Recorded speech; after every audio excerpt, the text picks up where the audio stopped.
This is Carl at National RV Detroit. I'm going to walk you through this 2021 Keystone Bullet Premier Ultralight model 24RK. Okay, so let's see here. We're on the outside, of course, at the rear of the door side, and you can see right there with that tag right there. Let me see if I can move it for you so you can see it. That is the LP Quick Connect fitting to hook up a grill or a griddle, any low pressure RV appliance. Okay, you have power stabilizers. Also, let me look at this side here. These stabilizers can be cranked manually too from the side opposite the motor side. So you can always put a crank on there and get yourself out of trouble in an emergency. Okay.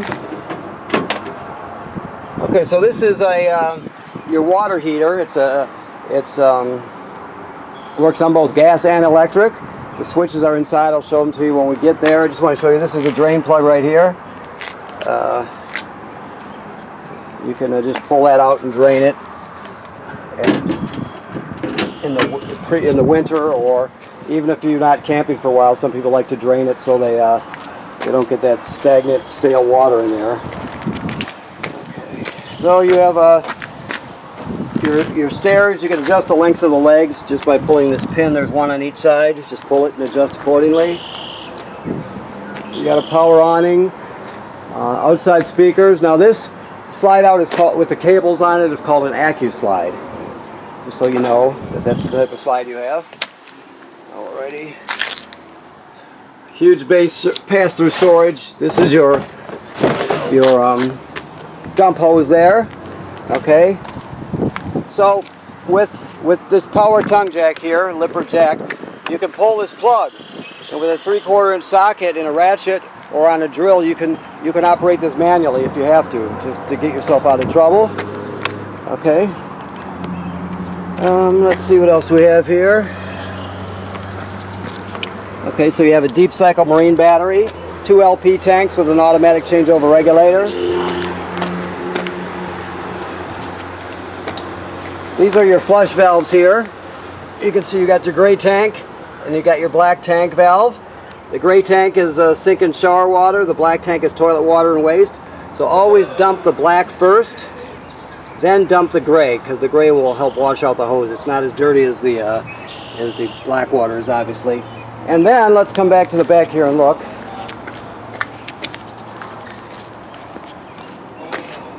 Well, let's go forward. Oh, I know where to look.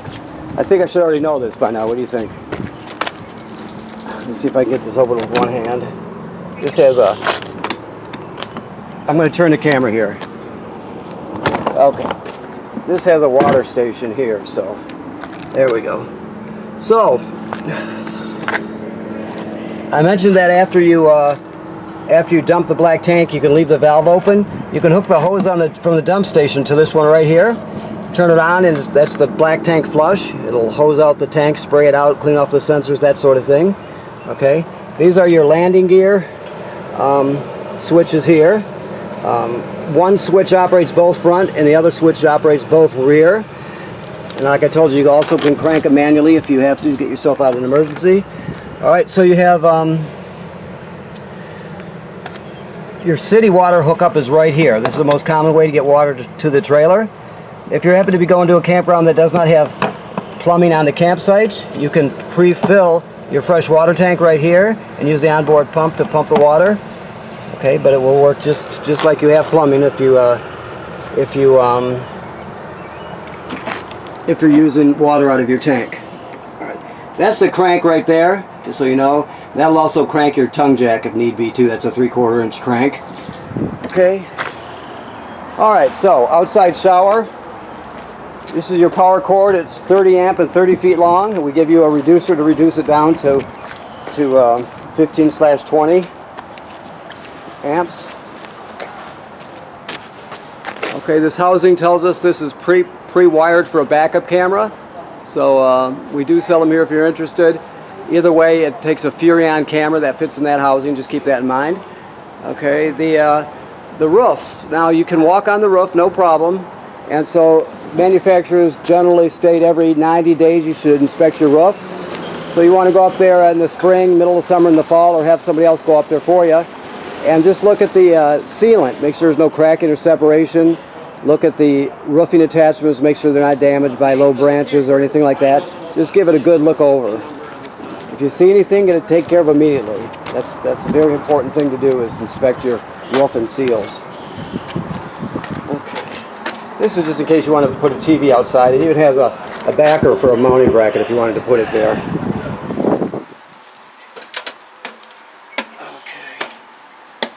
Okay, well, we're coming in the door. I'll just show you this first. This is the carbon monoxide and LP gas detector. Now this will tell you if there's a carbon monoxide buildup, an LP leak, or if it beeps very slowly, it's telling you your battery's low. So let me put it through the self-test so you can hear all those alerts. LP, carbon monoxide coming up, and then low battery alert.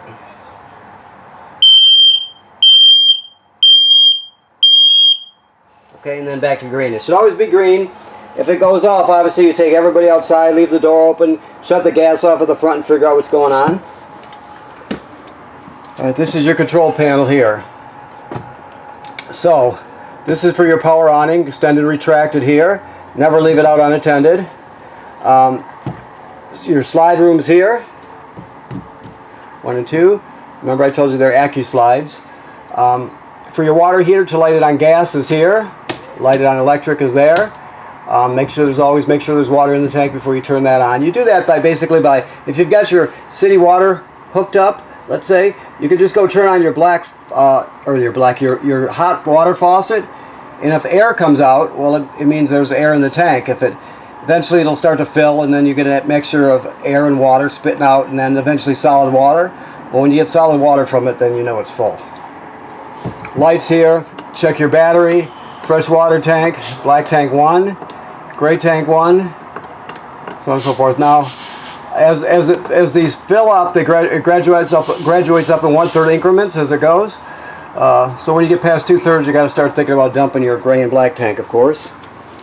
This is your thermostat. It's self-explanatory. You just go through the modes. Get back to off here, so I don't turn it on. There we go. So we're off. So you try to always run it on the fan on auto when you can, and you just keep pushing it till you get to what you want. When they talk about the fan, they're talking about the air conditioner running without the compressor. So it just circulates air, okay? Alright, so this is your power converter right here. This device converts AC to DC power. So what you have is regular 110 AC circuit breakers here like you would see at home, and they're labeled.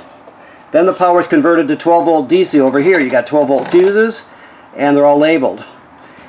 Keep in mind that if you get hit by a lightning strike or a wild power surge or something, these 240s here are redundant. They protect this. They both protect the 12 volt side.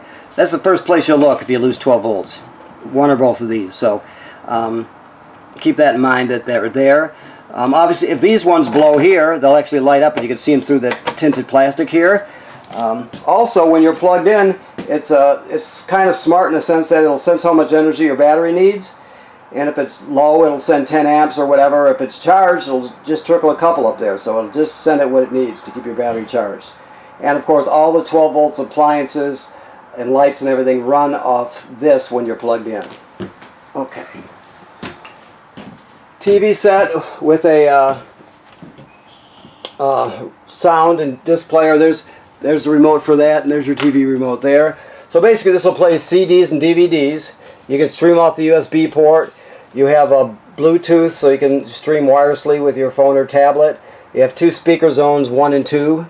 1 is inside, 2 is outside. It's got AM, FM radio, and I did mention the disc player, I think. CDs and DVDs. So you can do a lot with it for considering your camping. So you also have all the radio functions you normally would, where you can store presets and things like that, okay? Alright. And the TV works just like any other TV. Right now you can see it's latched shut, or it's not latched, but you can latch it shut. It's got straps on it. There, you want to strap that shut before you're traveling. And I'm looking to see what else we have. Well, we got some secret storage back there. That's kind of cool. Okay. All right. the chairs, you want to strap the chairs, tie them at the middle leg, whichever you do. Just keep them from, you can't keep them from moving around, but you don't want them to fly around and accidentally break something. So you definitely got to make an effort with that. Your microwave works like any other microwave. This is your range hood with a light and a fan in it. All right. The range works on gas. I don't know if he's got the gas on right now. We'll find out real quick here. Yeah. So basically you spark it by turning this clockwise. Right? So you got the 3 burner knobs, and you have an oven knob here. So how this works is a pilot light. And let me see that. Oh, let me look into that before you pick it up. We'll have that repaired. So back there's a pilot light. Let me see if I can spark it for you so you can see it. I don't know if you can see that or not, but anyway, what you'll do is you'll come to the oven knob, you'll go to the picture of the flame, which means pilot, you depress it and keep it depressed. Then you spark it by turning this clockwise until it lights down here. And after it lights, you hold it in for another 10 seconds or so to heat it up, and then just go about your business. But when you shut it off, the flame goes off, but so does the pilot light. I'm preoccupied with this thing here. I'm trying to figure out what it is. I think it's just something from shipping actually, because it isn't any place else. So I imagine it has to do with, yeah, because that's all got a seal on it. Okay. Okay, so this is your refrigerator. It's a gas absorption refrigerator, which means it'll run on gas or LP. Oh, sorry. Gas is LP, I'm sorry. It'll run on 110 AC or LP gas. Right, so this is the thermistor right here. I'm going to put it up inside this bracket here where it belongs. I'll have to take it off so I can do it maybe one-handed. Right there, if possible. Can he do it? Yep, there you go. So then you put the bracket on this fin right there, and then you push it up as high as you can get it. The whole thing. The higher you go with it, the cooler the refrigerator gets, right? So you're really going to want it up all the way. Unless it's getting cold outside and you start to frost up, then you know you can back it down. But generally speaking, you keep it up all the way. Now, this light here, I don't know if you can read it, but this is on and off here, obviously. But this says auto. Auto means electricity. If you select auto, it'll automatically seek out electricity. If it can't find it, it'll automatically switch over to gas. So, also if let's say you're in the middle of the day, you're out hiking or exploring and you have a power outage at the campground, well, it'll sense that and switch over to gas automatically so you don't spoil your food. You can run it dedicated to gas by going like that, but if you don't have any 110 AC, eventually it'll turn on gas if you leave it on auto. Okay, let me look around here. Oh, okay. So this is these cushions pull off, and this is a 3-panel hide-a-bed. So you grab it down here, obviously, and you fold it out, drop the legs, plop the back into place, and you've got a decent foam bed. It's not like the old ones where you had the bar and through your back and the springs and all that. So, okay. All right. So the sink and the shower work like any other sink and shower. This is a GFCI. Remember, all plugs are wired through a GFCI. So if you're fusing one outside that pops, you're going to reset it in here. Okay. So if you haven't owned a trailer before, you can't use these toilets dry. By dry, I'm talking about the black tank, which is directly below, right down there. Okay. So basically, you get to the campground, you hook up your power and your water, then you'll come in here with your toilet chemical, and the water's hooked up already, so you'll step on this, you'll dump your toilet chemical in there, and then you just let about a gallon or so of water swirl into the tank. It doesn't have to be exact by any means, and after a while, after you use it a while, you'll know how much water you want to put in there. But the bottom line is you always have to have water and chemical in it when you start off. You can't use it dry for the obvious reasons. It'll get clogged up, plus the smell will be serious. So make sure you always, let's say if you were going to stay another week at the campground, but you had to dump your black tank, well, after you dumped it, you'd come back in here and repeat that procedure. Water and chemical. Okay? So here's your bedroom. Let me see here what we have. We have a backing plate and hookups for TV up here. Got an emergency window there. You just push this through, all the way through, and then you grab a hold of this red tab and pull it out, and you can escape that way in an emergency. Okay, and you also have some storage underneath the bed itself too. Okay. Okay, I think that covers it then. Okay, so first I want to thank you for purchasing your trailer here at National RV Detroit, and always remember to inspect your roof and seals on a regular basis, and you always, of course, you have to winterize the trailer correctly in the late fall or early winter. Okay, thank you very much.